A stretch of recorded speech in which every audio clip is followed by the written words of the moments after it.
السلام علیکم ورحمۃ اللہ وبرکاتہ۔ آج ہم سورہ کہف کی آیت نمبر 10 دیکھیں گے۔ اذا جب، آوا پناہ لی تھی، فتیاتو چند جوانوں نے، الا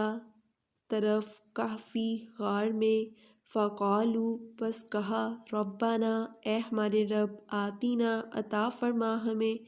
من سے، لدن کا اپنے جناب سے، رحمتن رحمت، وحی اور مہیا کر تو، لنا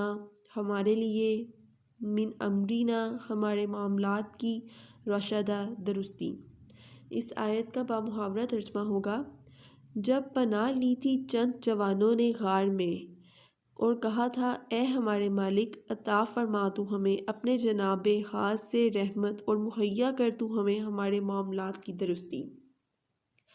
یہاں پہ اصل میں جو جن چند جوانوں کی بات ہو رہی ہے نا، وہ اصل میں اصحاب کہف کے جو جوان تھے نا، جنہوں نے غار میں جا کے پناہ لی تھی، ان جوانوں کی، ان اصحاب کہف کے جوانوں کی بات ہو رہی ہے۔ اب جب وہ غار میں چلے گئے تھے، اور میں نے آپ کو قصے میں بتایا تھا کہ وہ وہاں جا کے اللہ تعالیٰ کی عبادت میں مشغول ہو گئے تھے اور اللہ تعالیٰ سے دعائیں مانگنا شروع ہو گئے تھے، تو اب یہاں پہ اللہ تعالیٰ وہی کہہ رہے ہیں کہ جب وہ غار میں چلے گئے تھے اور انہوں نے کہا تھا، اے ہمارے مالک، عطا فرما تو ہمیں اپنے جناب ہاتھ سے رحمت اور مہیا کر تو ہمارے معاملات کو درستگی۔ تو یہاں پہ اصل میں اللہ تعالیٰ وہی بات کر رہے ہیں کہ جب وہ غار میں گئے ہیں، انہوں نے غار میں جا کے پناہ لیا، تو انہوں نے اللہ تعالیٰ سے دعا مانگی ہے، ٹھیک ہے۔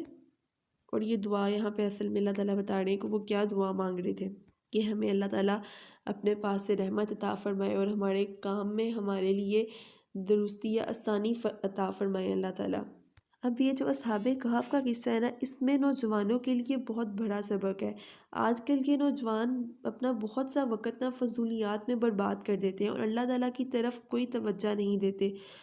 اب ہماری دعا ہے کہ آج کے مسلمان نوجوانوں اپنی جوانیوں کو اللہ تعالیٰ کی عبادت کے لیے صرف کر دیں، آمین۔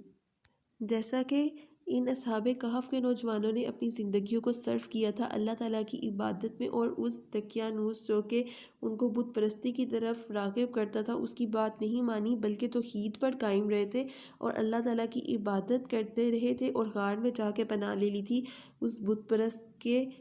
ظلم و ستم سے آزاد ہونے کے لیے، اور وہاں جا کے پھر اللہ تعالیٰ سے وہ دعا مانگ رہے تھے۔ تو اب ہم جو آج کے نوجوان ہیں، ان کو بھی اللہ تعالیٰ ہم نوجوانوں کو بھی اپنی راہ راست پر لے کے آئے اور اپنی عبادت کرنے کی توفیق عطا